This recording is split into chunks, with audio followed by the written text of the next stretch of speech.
Pasado un tiempo empezaron a salir varias noticias sobre cómo los billonarios siguieron haciéndose ricos durante la pandemia, digamos, a pesar de que la pandemia fue un golpe, se podría decir, bastante fuerte para la economía.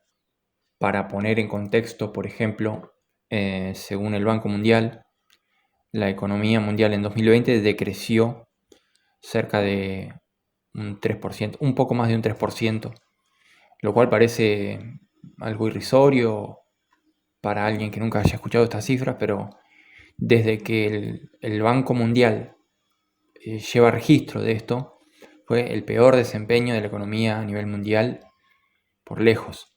Y de hecho fue el segundo negativo. El primero negativo fue en 2009, después de la crisis financiera. Así que, bueno, imagínense que el PBI mundial decrezca un 3%, es muy relevante, es un número muy grande, aunque no parezca. Y sabemos lo que significa para este modelo económico, ¿no? Porque tiene el imperativo de crecer, digamos. Se supone que creciendo es como soluciona los problemas humanos. Qué sé yo, la pobreza, el desempleo, la deuda, etc. Nosotros podríamos argumentar que no solo trata de solucionarlos así, sino que además los perpetúa. Pero bueno, eso es para otro tema. En este contexto, bueno, hay varias noticias. Yo para agarrar algunas y tirar un par de números, por ejemplo, estas de marzo de 2021, de CBC News, los billonarios del mundo se hicieron un 54% más ricos durante la pandemia. Los 2.365 billonarios hicieron crecer su riqueza en 4 trillones. En realidad estos son billones y trillones anglosajones, así que habría que traducirlos a... El billonario es el mil millonario nuestro, por decirlo. Qué sé yo, otra noticia de Forbes. Para los billonarios americanos. 58% más ricos los 15 billonarios más ricos de Estados Unidos. Y así, un estudio del Oxfam, por ejemplo, señala, este es un poco más actual, salió en enero de 2022, así que recoge los 2 años de pandemia, 2020 y 2021.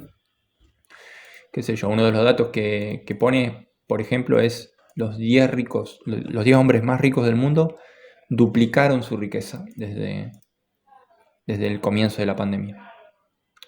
Bueno, tenés eso y por otro lado tenés que también aumentó la pobreza absoluta durante la pandemia.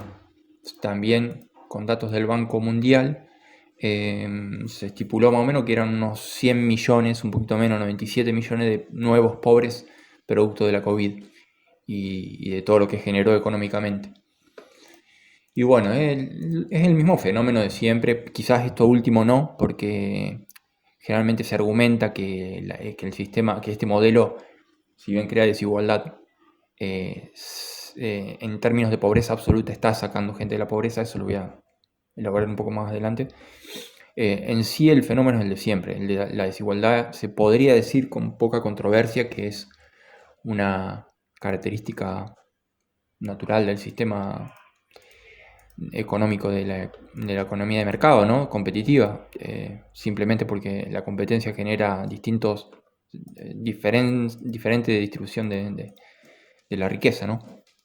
Y de hecho es algo que no te va a negar ningún defensor de la economía de mercado, ningún liberal, libertario, economista mainstream o institución económica mainstream, te va a negar que existe la desigualdad y de hecho van a encontrar alguna forma de justificarla o de contraargumentar. Generalmente hay dos argumentos principales. Uno es que la desigualdad no importa, lo que importa en realidad es la pobreza absoluta. O que, bueno, podría ser un mal menor que palidece en comparación con todo el progreso que genera este sistema. Esos son los dos argumentos principales, digamos. Con respecto al primero, por ejemplo, decir que la desigualdad no importa, que no importa la pobreza absoluta, hay muchos estudios que sugieren lo contrario, que la desigualdad, incluso en países ricos, donde se podría decir que no hay pobreza absoluta o casi no existe, se encuentra que hay muchos estudios que encuentran que correlaciona con muchos problemas con muchos indicadores sociales problemáticos, con la salud física, la salud mental, el abuso de drogas, la educación, el encarcelamiento, la obesidad, un montón de indicadores que la violencia, muchísimos, que incluso no se sabe a nivel causal cuál sería el mecanismo que hay, pero a nivel estadístico es claro que hay una correlación. Entonces, es mentira que no importa la desigualdad. Incluso en países ricos donde no hay pobreza, la desigualdad tiene un efecto social corrosivo. Eso por un lado. Por otro lado, la idea de que bueno, aún así hay progreso. Por ejemplo, se está sacando a gente de la pobreza absoluta. Y cuando argumentan eso, generalmente usan una línea de la pobreza que es bastante irrisoria, bastante cuestionable, que muchos académicos cuestionaron. Es la línea de $1.90 al día. O sea, una persona con $1.90 al día o menos es pobre. Muchos han criticado eso. Uno de los académicos que lo criticó es Peter Edwards, que elaboró otro concepto que es el de la línea de la pobreza ética, línea ética de la pobreza, que básicamente la calcula, estos son todos laburos estadísticos, pero la calcula en base a qué necesitar una persona para que pueda llegar a una expectativa de vida mínima de 70 años, ¿no?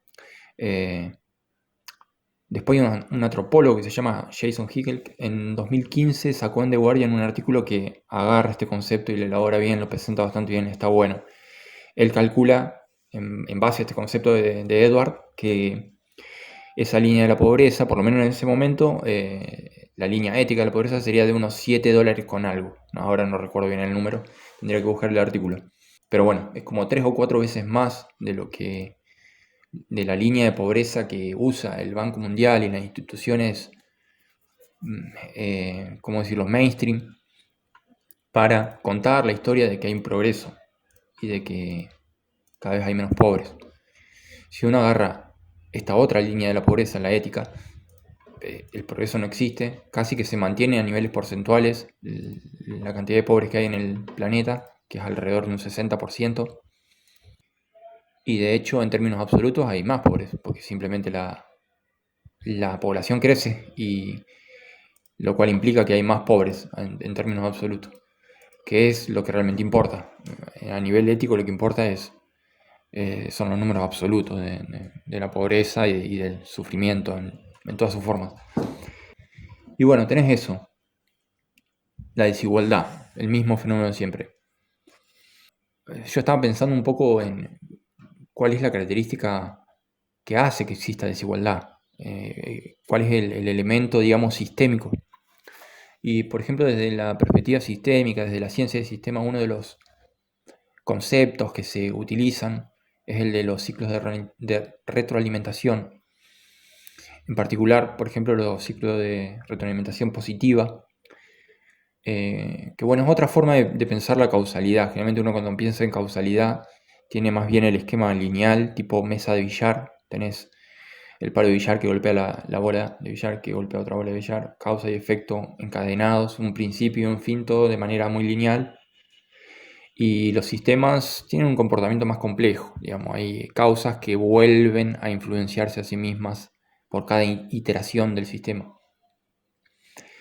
Por ejemplo, para poner un ejemplo de un ciclo de retroalimentación que más o menos se entienda, las poblaciones suelen crecer tendiendo a un ciclo de retroalimentación positiva. Tenés una población inicial, tenés una capacidad reproductiva, y por cada ciclo reproductivo tenés una nueva población inicial más grande, lo cual aumenta la tasa de crecimiento, de tasa de reproducción, lo cual aumenta de nuevo la población y se empieza a formar una curva exponencial que de todas maneras en la naturaleza nunca sucede. ¿Por qué? Porque la naturaleza tiene otros mecanismos y ciclos de retroalimentación negativa que limitan este comportamiento. Por ejemplo, qué sé yo, la limitación de alimenticia o el hecho de que hay depredadores, etc. De hecho, lo que pasó con la humanidad es que por ciertas circunstancias tecnológicas o lo que sea, pudimos romper con esos limitantes y por eso nuestra población creció tanto. hasta un punto que hoy en día puede llegar a empezar a ser problemático.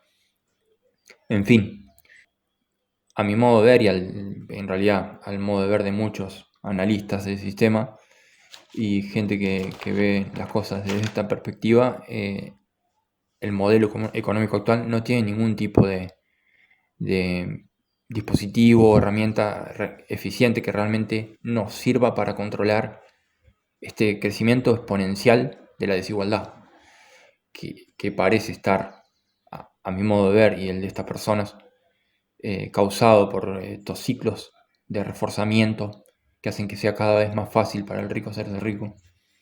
Un poco como cuando uno jugaba al Monopoly cuando era chico, o por lo menos yo cuando era chico jugaba al Monopoly con mis amigos, por ejemplo, y me acuerdo mucho que llegaba un punto en el que iba ganando ya no podía perder, y el que iba perdiendo ya no tenía chance. Y de hecho en ese momento ya se tornaba bastante tedioso el juego. Y bueno, ese es el mecanismo, digamos, que yo por ahí estaba pensando. Es un mecanismo explicativo, es un mecanismo que como explicación es bastante general, ¿no? Pero mm, sirve para empezar, me parece. Bueno, y quería agregar algo, porque estamos hablando de la pandemia en realidad, ¿qué tiene que ver todo esto con la pandemia? Y bueno, muchas veces se plantea que varios problemas sociales interactúan, que se intersectan entre sí.